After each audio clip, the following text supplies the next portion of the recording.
जय श्री राधे राधे, जय श्री हरि विष्णु।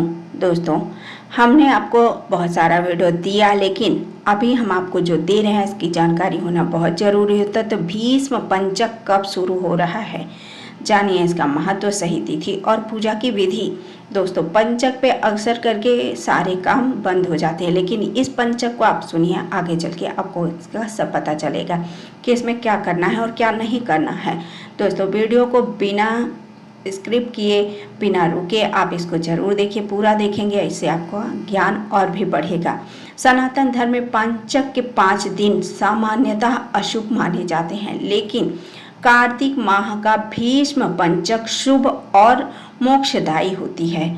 इसे विष्णु पंचक भी कहते हैं। गरुड़ पुराण के अनुसार इन 5 दिनों में उपवास, पूजा और जल अर्पण से सभी पाप नष्ट हो जाते हैं। महाभारत काल में भीष्म पितामह ने बाणों की सैया पर लेटे हुए अपनी मृत्यु की प्रतीक्षा कर रहे थे। भगवान सैया पर लेटे हुए अपने मृत्यु की प्रतीक्षा कर रहे थे। उन्होंने कार्तिक शुक्ल एकादशी से पूर्णिमा तक पांडवों को धर्म, अर्थ, काम और मोक्ष का ज्ञान दिया। भगवान श्री कृष्ण ने इन दिनों को भीष्म पंचक नाम देकर मंगलकारी घोषित किया। प्रभु ने इसे खुद ही मंगलकारी बता दिया, तो इसे जब घोषित कर दिया तो ये मंगलकारी हो गया।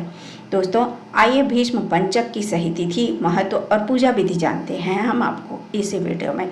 तो भीष्म पंचक 2025 सही तिथि दृग पंचांग के अनुसार कार्तिक शुक्ल एकादशी, जिसे देव उठनी एकादशी कहते हैं, 1 नवंबर 2025 को सुबह 9:11 पर शुरू होगी और 2 नवंबर को सुबह 7:31 पर समाप्त होगी। उदया तिथि के अनुसार एकादशी और द्वादशी 2 नवंबर को, 3 नवंबर को भी त्रयोदशी, 4 नवंबर को चतुर्दशी और 5 नवंबर को पूर्णिमा रहेगी। भीष्म पंचक का महत्व और कथा। महाभारत युद्ध के बाद श्री कृष्ण पांडवों को भीष्म पितामह के पास ले गए। भीष्म ने 5 दिनों तक वर्ण धर्म, राज धर्म और मोक्ष धर्म का उपदेश दिया। श्री कृष्ण ने कहा, हे पितामह, जो व्यक्ति इन 5 दिनों में आपके नाम से जल अर्पित कर और पूजन करेगा, उसके सभी कष्ट मैं दूर करूंगा। सतयुग में ऋषि वशिष्ठ, भृगु और गर्ग ने इस व्रत का पाठ किया था। त्रेता में महाराजा अम्बरीषि ने इसे अपनाया। गरुड़ पुराण कहता है कि भीष्म पंचक से चतुर्मास का पूरा पुण्य मिलता है। यह व्रत धर्म, अर्थ, काम और मोक्ष की प्राप्ति कराता है। पूजा विधि है, एकादशी के दिन भगवान श्री कृष्ण के चरणों में कमल पुष्प अर्पित करें और द्वादशी तिथि पर जांघ पर बेल पत्र चढ़ाएं। त्रयोदशी के दिन नाभि पर सुगंध इत्र अर्पित करें और चतुर्दशी को कंधों पर जवा का फूल चढ़ाएं। पूर्णिमा के दिन सिर पर मालती पुष्प अर्पित करें। हर दिन स्नान के बाद श्री कृष्ण या विष्णु जी की मूर्ति के सामने जल, फल और तुलसी अर्पित करें। व्रत कथा पढ़ें और ओम नमो भगवते वासुदेवाय मंत्र का जाप करें। दिन में एक समय शुद्ध सात्विक भोजन लें।